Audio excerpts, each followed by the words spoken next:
Hello, જાગુસ kitchen જર્નીમાં આપ સૌનું સ્વાગત છે. ફ્રેન્ડ્સ, દુંદાળા દેવને પધારવાને હવે એક જ દિવસ આડો રહ્યો છે, તો આપણે તેના આગમનની તૈયારી તો કરવી જ પડશે. તો આપણે એના માટે આજે બનાવશું ચૂરમાના એકદમ નવા જ પ્રકારના અને નવી જ રીતે લાડુ. આ લાડુ એટલા સરળ અને એટલા ઇઝી અને એટલા ટેસ્ટી છે ને કે હું તમને શું કહું. તો ચાલો શરૂ કરીએ. સૌથી પહેલાં મેં મિક્સ ડ્રાય ફ્રૂટ્સ લીધા છે. હવે આપણે તેને 1/2 કટ કરી લીધા છે. હવે આપણે એક પેનમાં 1 ચમચો જેટલું ઘી મૂકીશું અને તેને બધા ડ્રાયફ્રૂટ્સને તેમાં તળી લેશું. ગેસની ફ્લેમ મીડિયમ ટુ લો રાખવાની છે, જેથી આપણા ડ્રાયફ્રૂટ્સ બળી ન જાય. પહેલાં કાજુ અને બદામ લીધા છે, તે થોડા સંતળાઈ જાય એટલે આપણે તેમાં 7-8 કિસમિસના દાણા નાખીશું અને તેને પણ સાંતળી લેશું. તે સંતળાઈ જાય ત્યારબાદ આપણે તેમાં અડધી ચમચી જેટલી ખસખસ નાખીશું અને તેને પણ સાંતળી લેશું. બધું સરસ સંતળાઈ જાય એટલે આપણે એક બાઉલમાં તેને કાઢી લેશું અને તેનું ઘી નિતારી અને થોડું લઈ અને તે જ પેનમાં આપણે 1 કપ જેટલો ઘઉંનો જાડો લોટ લેશું અને તેને શેકીશું. આપણે જે પેન ઘીવાળું છે તેમાં જ શેકવાનું છે. આમાં અત્યારે આપણે ઘી બિલકુલ એડ કરવાનું નથી અને એકદમ કોરો જ લોટ શેકવાનો છે અને ગેસની ફ્લેમ સાવ ધીમી રાખવાની છે, જેથી આપણો લોટ બળી ન જાય અને એકદમ સરસ રીતે શેકાય અને બ્રાઉન કલરનો થાય ત્યાં સુધી શેકવાનો છે. ફ્રેન્ડ્સ, આમાં આપણે મૂઠિયા વાળતા નથી કે ભાખરી બનાવતા નથી, કશું જ નહીં. એમ જ પણ આપણે ચૂરમાના લાડુ કરીએ છીએ. તો આખો વિડીયો તમે ચોક્કસથી જોજો.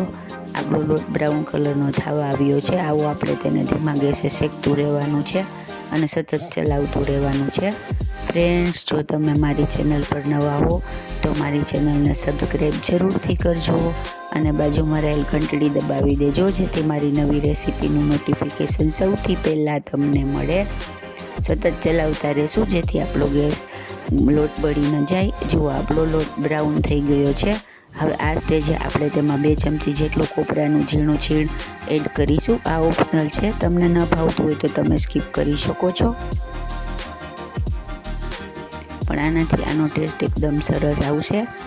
ટોપરાનું ખમણ શેકાઈ જાય એટલે આપણે ગેસને બંધ કરી દઈશું અને બંધ કરેલા ગેસ ઉપર 2 મિનિટ તેને આપણે આવી રીતે ચલાવતા રહેશું, જેથી આપણો લોટ સરસ શેકાઈ જશે. જુઓ, સરસ મજાનો શેકાઈ ગયો છે અને તેની સ્મેલ પણ ખૂબ જ સરસ આવવા લાગી છે.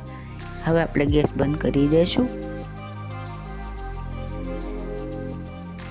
થોડી વાર આમ જ રાખીશું. હવે આપણે હાથેથી અડી શકાય એટલો ગરમ રહે ત્યાં સુધી આપણે તેને ઠંડો થવા દેશું.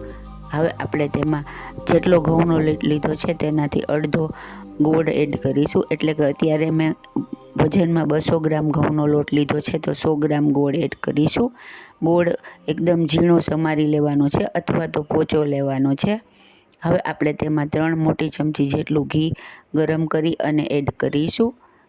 તમને ફાવે તો તમે પાયો પણ કરી શકો, પણ આપણે અત્યારે આવી જ રીતે લીધું છે એટલે જે બિગિનર્સ હશે તેને પણ લાડુ બનાવતા આવડી જશે. પાયો કરવાની જરૂર નથી. એકદમ પીગાળેલા ગોળમાં તમે ગરમ ઘી રેડશો એટલે તે એકદમ ઓગળી અને સરસ મેલ્ટ થઈ જશે. આપણો ગોળ સેજ ગરમ લાગે છે તો ધ્યાનથી સેજ હાથેથી આવી રીતે મિક્સ કરી લેશું. સરસ રીતે મિક્સ કરી લેવાનું છે.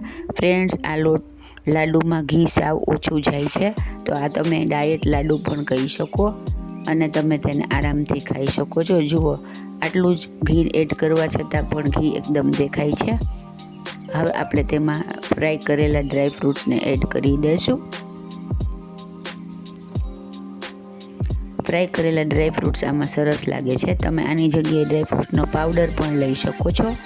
ખસખસ અને બધું ફ્રાય કરવાથી તેનો ટેસ્ટ પણ ખૂબ જ સરસ આવશે. હવે આપણે તેમાંથી નાનો પોર્શન લઈને નાના લાડુ વાળી લેશું. તમે મોદકના મોલ્ડથી આના મોદક પણ બનાવી શકો, પણ આપણે તો અહીંયા સૌરાષ્ટ્રમાં ટ્રેડિશનલી ચૂરમાના લાડુ જ બને એટલે આપણે અત્યારે હાથેથી લાડુનો શેપ આપીને લાડુ વાળેલા છે.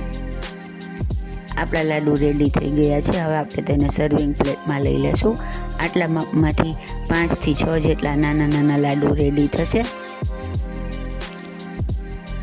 છે ને એકદમ જોરદાર લુકમાં એકદમ જોરદાર, બનાવવામાં એકદમ સરળ અને ખાવામાં એકદમ મજેદાર એવા આપણા નવા જ પ્રકારના ચૂરમાના લાડુ રેડી છે.